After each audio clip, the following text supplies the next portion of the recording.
Live cities की net bulletin दिन भर बिहार में आपका स्वागत है। मैं पूजा प्रिया। सबसे पहले आज की सुर्खियों पर एक नजर। कॉमन सिविल कोड पर जदयू बीजेपी आमने सामने, दोनों ओर से बयानबाजी तेज। सीबीएसई पाठ्यक्रम में बदलाव का शिक्षा मंत्री विजय चौधरी ने किया विरोध।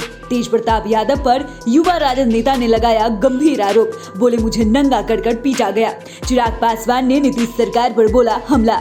हत्या, लूट, बलात्कार को बताया आम बात। आरजेडी एमएलए के बेटे से मांगी गई 5 लाख की रंगदारी, आरोपी को पुलिस ने किया गिरफ्तार। बिहार के 3 रिटायर्ड आईएएस के खिलाफ चलेगा ट्रायल, सरकार ने दे दी मंजूरी। नालंदा सैनिक स्कूल के 35 बच्चे बीमार, पावापुरी में भर्ती। पटना में NH-30 पर 3 गाड़ियों में टक्कर, लोगों में दहशत। और बिहार में 3 दिनों तक लू का हाई अलर्ट, मौसम विभाग की चेतावनी। अब खबरें विस्तार से। देश में कॉमन सिविल कोड लागू करने पर बहस छिड़ी हुई है। बीजेपी के नेता इसको लेकर काफी मुखर हैं। इनकी माने तो देश के सभी राज्यों में जहां जहां बीजेपी का शासन है, वहां कॉमन सिविल कोड यानी कि समान नागरिक संहिता लागू की जाएगी। सुशील कुमार मोदी ने कहा कि यहाँ भी कॉमन सिविल कोड लागू होना चाहिए, लेकिन जदयू इससे इत्तेफाक नहीं रखती। जदयू के नेता कहते हैं कि बिहार में कॉमन सिविल कोड की जरूरत नहीं है। जदयू संसदीय बोर्ड के राष्ट्रीय अध्यक्ष उपेंद्र कुशवाहा ने साफ कहा कि बिहार में सब कुछ ठीक है और इसकी जरूरत नहीं है। बता दें कि समान नागरिक संहिता एक पंथ निरपेक्ष कानून होता है जो सभी धर्मों के लोगों के लिए समान रूप से लागू होता है। यूनिफॉर्म सिविल कोड लागू होने से हर मजहब के लिए एक जैसा कानून आ जाएगा। सीबीएसई पाठ्यक्रम में बदलाव करते हुए 11वीं और 12वीं के सिलेबस से इतिहास की कई महत्वपूर्ण घटनाओं को हटा दिया गया है। इसमें गुटनिरपेक्ष आंदोलन, शीत युद्ध के दौर, अफ्रीकी एशियाई क्षेत्रों में इस्लामी साम्राज्य के उदय, मुगल दरबारों के इतिहास और औद्योगिक क्रांति से संबंधित अध्याय शामिल है। बिहार में इस मुद्दे को लेकर राजनीतिक शुरू हो गई है। इस फैसले का विरोध करते हुए बिहार के शिक्षा मंत्री विजय चौधरी ने कहा कि पाठ्यक्रम में बदलाव की आधिकारिक सूचना नहीं दी गई है। उन्होंने कहा कि पाठ्यक्रम में जो बदलाव किया गया है उसका कोई औचित्य नहीं है। शिक्षा मंत्री विजय चौधरी ने कहा कि भारत के इतिहास का मुगल शासनकाल अविभाज्य हिस्सा है। यदि कोई देश का इतिहास समझना चाहेगा तो बीच में किसी काल को हटाया नहीं जा सकता है। आरजेडी के युवा नगर अध्यक्ष रामराज यादव ने तेज प्रताप पर नंगा कर पीटने का गंभीर आरोप लगाया है। उन्होंने कहा कि 22 अप्रैल को तेजस्वी की इफ्तार पार्टी के दौरान राबरी आवास में तेज प्रताप यादव ने कमरे में बंद कर उन्हें बुरी तरह पीटा। उनका कहना है कि तेज प्रताप ने मारपीट का वीडियो भी बनाया और उसके बाद उन्हें अपने साथ बैठाकर फोटो भी खींचा। युवा राजद महानगर अध्यक्ष रामराज यादव ने इस्तीफे की पेशकश की। उन्होंने आरोप लगाया कि इफ्तार पार्टी के दिन तेज प्रताप यादव ने मेरे साथ मारपीट की है, मुझे कपड़े उतार कर पीटा गया है। इसी दौरान भद्दी गालियां भी दी गई। इस दौरान तेज प्रताप यादव ने तेजस्वी यादव और प्रदेश अध्यक्ष जगदानंद सिंह को भी गाली दी। उन्होंने कहा मारपीट के बाद मेरे पीछे 4 आदमी को छोड़ दिया गया था। सांसद चिराग पासवान ने नीतीश सरकार पर एक बार फिर से निशाना साधा है। उन्होंने कहा कि प्रदेश में अपराध लगातार बढ़ रहा है और सरकार इसे रोकने में विफल है।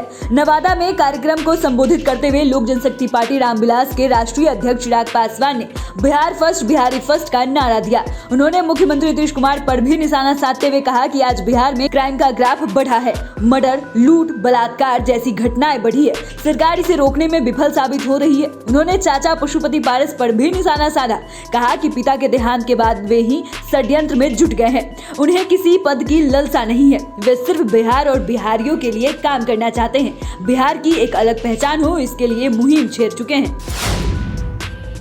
खगड़िया के अलैली से आरजेडी विधायक रामवृक्ष सदा के बेटे रामनंद कुमार से 5 लाख रुपए की रंगदारी मांगी गई है। उन्होंने पुलिस को दी गई अपनी शिकायत में बताया कि कुछ लोग रविवार रात 10 बजे घर में घुस आए और परिवार के लोगों के साथ गाली गलौज करने लगे। इसके बाद उन्होंने 5 लाख रुपए की रंगदारी मांगी, धमकी दी अगर 5 दिन में पैसा नहीं मिला तो किसी भी समय बाप बेटे में से किसी एक की हत्या कर दी जाएगी। पुलिस ने आरोपी को गिरफ्तार कर लिया है, उससे पूछताछ की जा रही है। उन्होंने अपने आवेदन में बताया कि गंगौर थाना क्षेत्र के सिमराहा गांव के रहने वाले रामानंद सदा का बेटा पंकज कुमार उनके घर रंगदारी मांगने आया था। वो पड़ास गुलरिया गांव में उनके घर में घुस आया और गाली गलौज करने लगा। विधायक के बेटे का कहना है कि वो नक्सली संगठनों से जुड़ा हुआ है। बिहार के 3 रिटायर्ड आईएएस अधिकारियों की मुश्किलें बढ़ने वाली है, क्योंकि राज्य सरकार ने महादलित छात्रों के लिए चलने वाली कंप्यूटर ट्रेनिंग योजना में हुए 5.55 करोड़ रुपए के घोटाले के आरोपित तीनों अधिकारियों केपी रमैया, SM राजू और रामाशीष पासवान के खिलाफ मुकदमा चलाने की अनुमति दे दी है।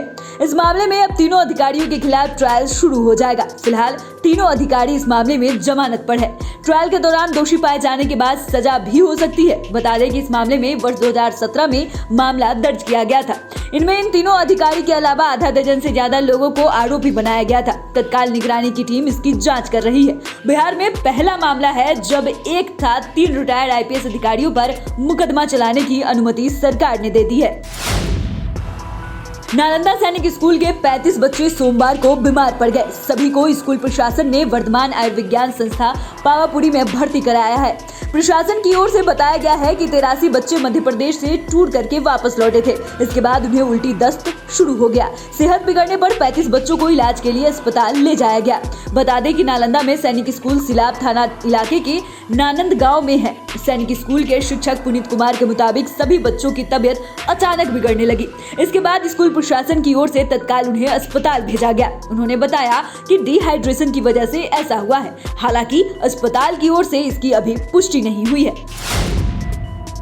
पटना में नेशनल हाईवे 30 पर 3 गाड़ियों के बीच बड़ी टक्कर हुई है। एक बड़ा रोड एक्सीडेंट हुआ है। इस घटना में 4 से 5 लोग गंभीर रूप से घायल हो गए हैं। राहत की बात यह है कि इस बड़ी घटना होने के बाद भी सभी की जान बच गई है। किसी की मौत नहीं हुई। इस बड़े हादसे की वजह यह है कि तेज रफ्तार वाली एक इनोवा गाड़ी डिवाइडर पार कर दूसरे लेन में चली गई। बड़ा हादसा पटना बख्तियारपुर 4 लेन पर फतुहा और खुशरूपुर के बीच हुआ। मौके पर मौजूद लोगों के अनुसार इनोवा गाड़ी पटना से बख्तियारपुर की तरफ जा रही थी। ड्राइवर को नींद आई और उसका बैलेंस बिगड़ गया। अचानक गाड़ी बख्तियारपुर से पटना जाने वाली लेन में चली गई। इसके बाद सामने से आ रही डिजायर कार और इसके पीछे आई दूसरी कार में जोरदार टक्कर मार दी। बिहार में अब गर्म हवाएं शरीर की नमी सुखा रही है। यह स्थिति नसों में ब्लॉकेज बढ़ा सकती है। इससे ब्रेन स्ट्रोक से लेकर हार्ट चोक करने का खतरा बढ़ गया है। राजधानी पटना सहित राज्य के 8 जिलों में स्थिति बेहद खराब है, जहां पारा 40 के पार है और गर्म हवा की रफ्तार भी 15 किलोमीटर प्रति घंटे तक पहुंच गई है। मौसम विभाग के साथ डॉक्टरों ने इस मौसम को लेकर आम जन को अलर्ट करते हुए विशेष सावधानी बरतने को कहा है। मौसम विभाग ने आने वाले 3 दिनों तक राज्य के दक्षिण बिहार में लू का हाई अलर्ट जारी किया है। मौसम विभाग के मुताबिक राज्य में गर्म पश्चिमी हवा का प्रवाह तेजी से हो रहा है। कई जिलों में 15 किलोमीटर प्रति घंटे की रफ्तार से गर्म हवा चल रही है।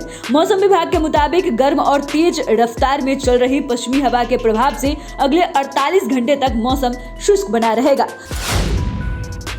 तो फिलहाल नाइट बुलेटिन में इतना ही। अगर आपने अभी तक चैनल को सब्सक्राइब नहीं किया है तो सब्सक्राइब कर लें। अगर आप ये वीडियो फेसबुक के माध्यम से देख रहे हैं तो पेज को लाइक करना ना भूलें और साथ ही साथ आप हमें ट्विटर पे भी फॉलो कर सकते हैं। वीडियो देखने के लिए आपका धन्यवाद।